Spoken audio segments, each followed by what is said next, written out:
Elisa Lam was a 21-year-old student from Vancouver, Canada, eager to experience the world.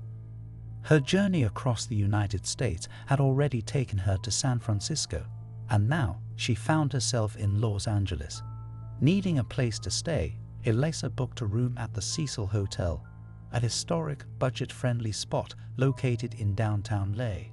Despite the hotel's dark reputation, tied to its long history of crime and tragedy, Elisa likely saw it as just another stop on her adventure. What she didn't know was that the Cecil, now notorious for its association with strange and often sinister events, would become the place where her life and death would be shrouded in mystery. On January 26, 2013, Elisa checked into the hotel. She was traveling alone, and her initial interactions with the hotel staff were unremarkable. Nothing stood out as unusual, and she appeared to be an ordinary tourist. Elisa had no known history of mental illness or substance abuse, and she was in good spirits when she arrived. However, as the days went by, her behavior began to raise concerns. Staff at the hotel started noticing odd behavior. Elisa seemed increasingly restless, pacing around the hallways and mumbling to herself. She spoke with the front desk employees, but her conversations were disjointed. At one point, she complained about people following her. Despite this, she didn't seem to be a threat to herself or others. It was as if she was searching for something, or someone, who wasn't there. As Elisa's behavior became more erratic, the hotel staff grew concerned. She was seen walking in and out of the hotel's elevator repeatedly, pressing multiple buttons and glancing nervously around, as though waiting for someone to show up. The moment caught on camera would later become one of the most haunting and talked about pieces of security footage in history. The hotel's security cameras captured Elisa's final moments before she vanished. The footage shows Elisa entering the elevator in the early evening hours of January 31. She presses multiple buttons, including those for floors that don't seem to correspond to any known rooms. She appears to be speaking to someone, but the footage is unclear about whether she's speaking to an invisible person or talking to herself. Elisa steps in and out of the elevator, peering out of the doors with a look of anxiety on her face. Her arms flail, and she gestures in what looks like an attempt to ward off someone or something. The elevator doors don't close, and she is seen standing in the doorway for several seconds before finally exiting. In the footage, Elisa's body language suggests she feels trapped, like she is caught in an unseen struggle with a sense of urgency and confusion. At one point, she hides her hands behind her back and then steps out of the elevator. The doors finally close, and the camera continues to record nothing but the empty elevator. But Elisa never appears on any other security camera after that. It was the last known footage of her. Days passed, and Elisa's disappearance was reported to the authorities. Her parents, back in Canada, were frantic. They had not heard from their daughter in days, and her absence was unlike her usual travel routine. The hotel staff scoured the building, checking every floor, but Elisa was nowhere to be found. There were no signs of forced entry into her room, and the hotel staff couldn't provide any clues as to what had happened to her. Then, on February 19, 2013, nearly 2 weeks after Elisa went missing, a disturbing discovery was made. Hotel guests had been complaining about low water pressure, strange tasting water, and water that appeared blackened or discolored. Investigators went to the hotel's rooftop water tanks to check the source. What they found inside one of the tanks would haunt them forever: Elisa's body. Her body had been in the water tank for days, decomposing in the stagnant water. The tank was difficult to access and locked from the outside, and no one could figure out how Elisa had ended up inside. The water tank had a heavy lid, requiring a key to open. There were no signs that the tank had been tampered with, and no clear way for Elisa to have entered the tank on her own. The police investigation found no obvious signs of foul play. Elisa had been found fully clothed, but her clothes were soaked. and there were no external injuries to her body. There was no indication that anyone had forced her into the tank, and there was no evidence of struggle. A toxicology report later showed that Elisa had traces of prescription medication in her system, but there were no drugs or alcohol that could explain her strange behavior. The circumstances surrounding Elisa's death only deepened the mystery. How had she entered the water tank? The roof access doors were supposed to be locked, and the hotel staff had keys to the locks. Yet, there was no sign that anyone had been involved in her death. Elisa's strange behavior in the elevator, which had been recorded on security footage, added to the sense that something more than a simple accident had occurred. As the case went on, public theories began to emerge.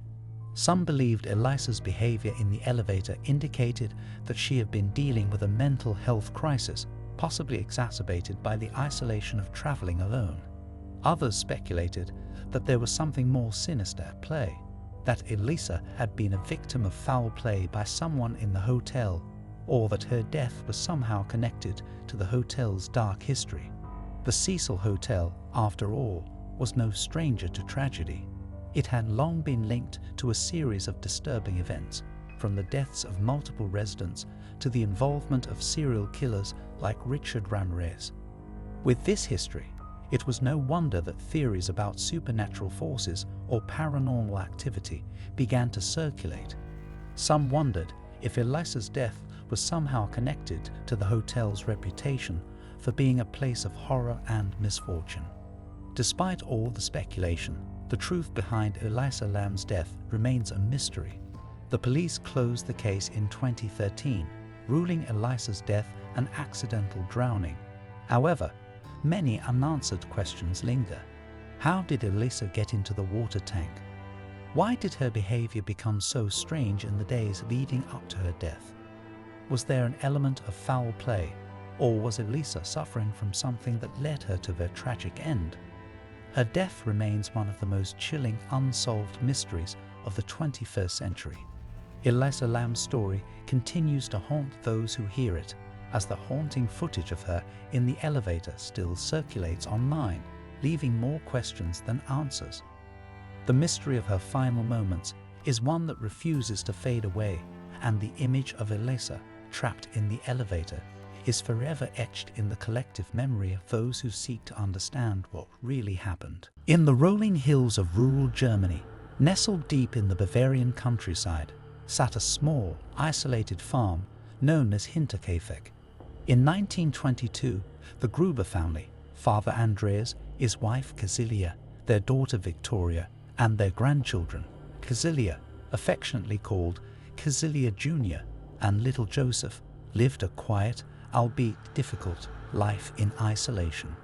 Their only regular help was their maid, Maria Baumgartner, who had recently taken up residence with them.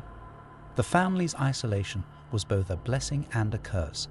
It meant they lived far from the bustle of nearby villages, but it also left them vulnerable, particularly when strange occurrences started to disrupt their peace. For weeks before the murders, members of the Gruber family reported hearing unusual noises coming from the attic of their home. At times, they heard footsteps or the sound of objects moving, though no one was ever found there. In addition, strange footprints were noticed in the snow leading up to the farm but never leaving. The family began to feel as though they were being watched. Their maid, Maria, became so uneasy with the eerie happenings that she even mentioned to friends and neighbors a growing fear of someone being on the farm without their knowledge. She talked about seeing figures moving in the shadows of the house and hearing noises when she was alone. But despite her warnings, no one took her concerns seriously. In March 1922, the Grubers' fears turned to horror.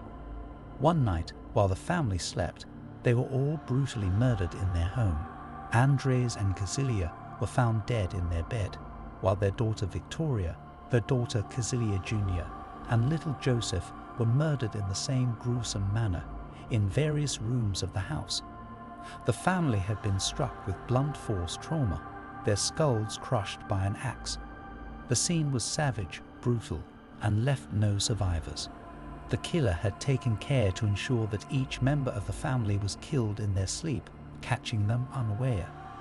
But what happened next was far more disturbing.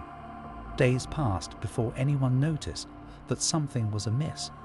Neighbors grew concerned when they hadn't seen the Gruber family in several days.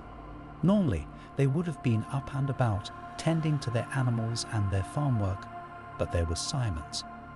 The animals were left untended, and the house remained eerily quiet. When neighbors finally investigated, they made a chilling discovery. The Gruber family had been slaughtered, but that wasn't the most terrifying part. For days after the murders, the killer had stayed at the farm. The investigation revealed that the killer had not fled the scene, as one might expect.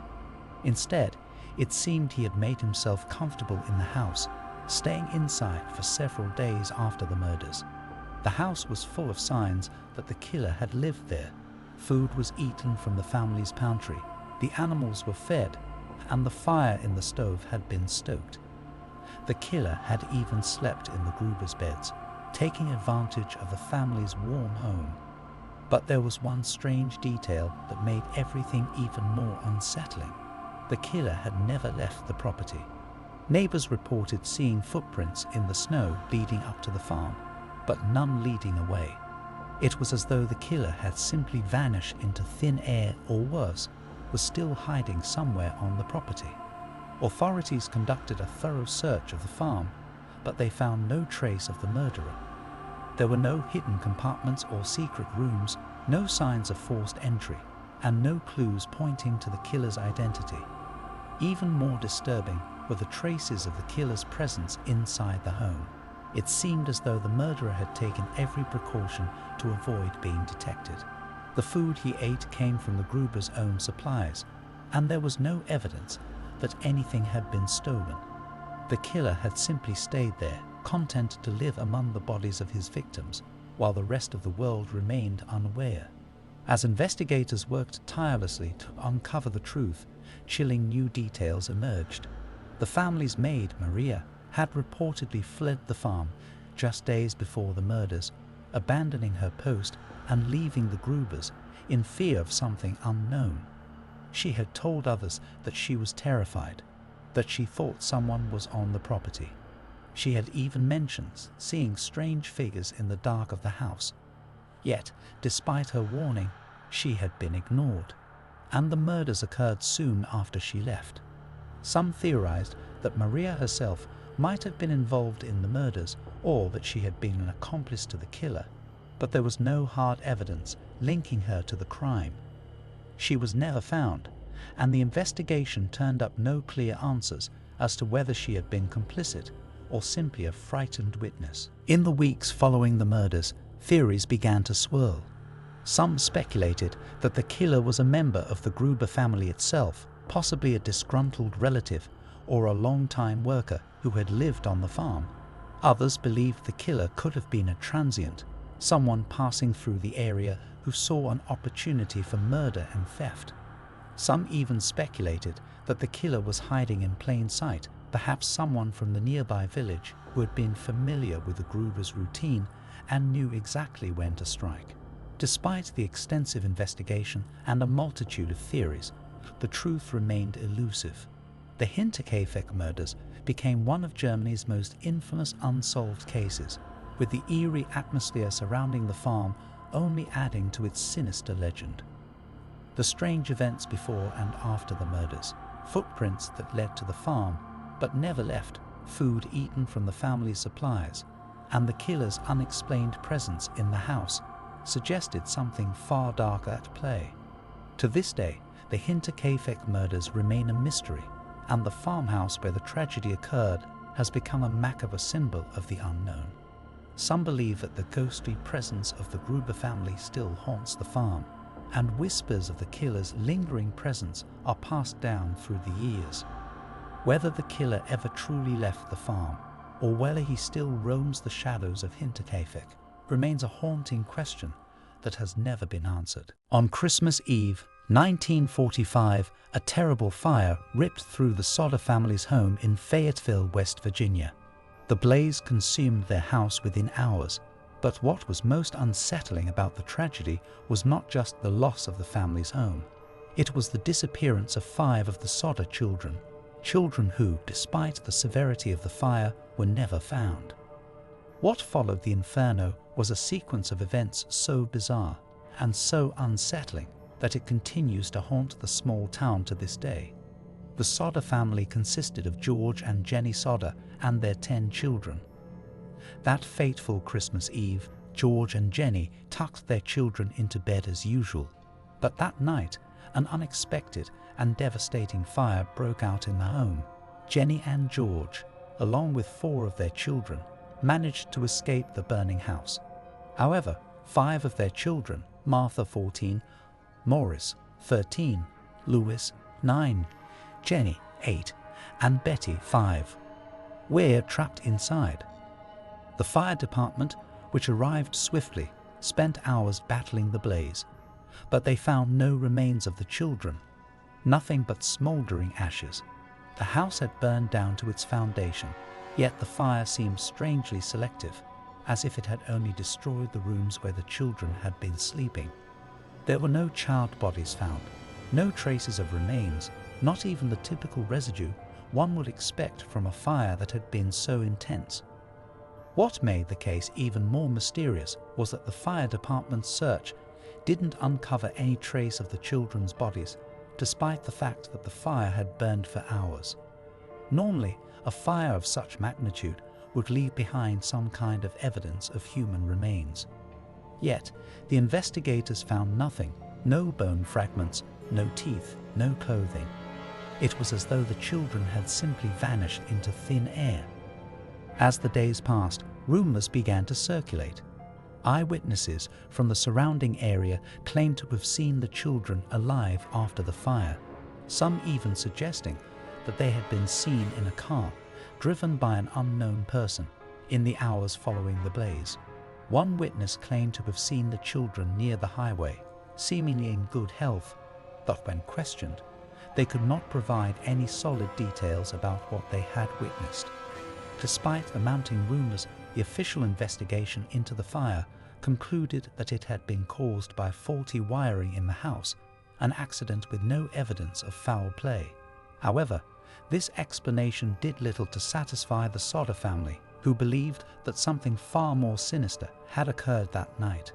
The Sodders began to investigate the circumstances surrounding the fire and the disappearance of their children. What they uncovered was chilling. For one, there had been several strange occurrences in the weeks leading up to the fire. For example, someone had been seen lurking around the property in the days before the fire, and Jenny Sodder later recalled receiving an odd phone call just hours before the blaze. A man with a strange accent had called and asked her about the family's home, asking if they had any fire safety precautions in place. At the time, it seemed like a bizarre, harmless inquiry, but in hindsight, Jenny wondered if it was a deliberate attempt to gather information about the house's vulnerability.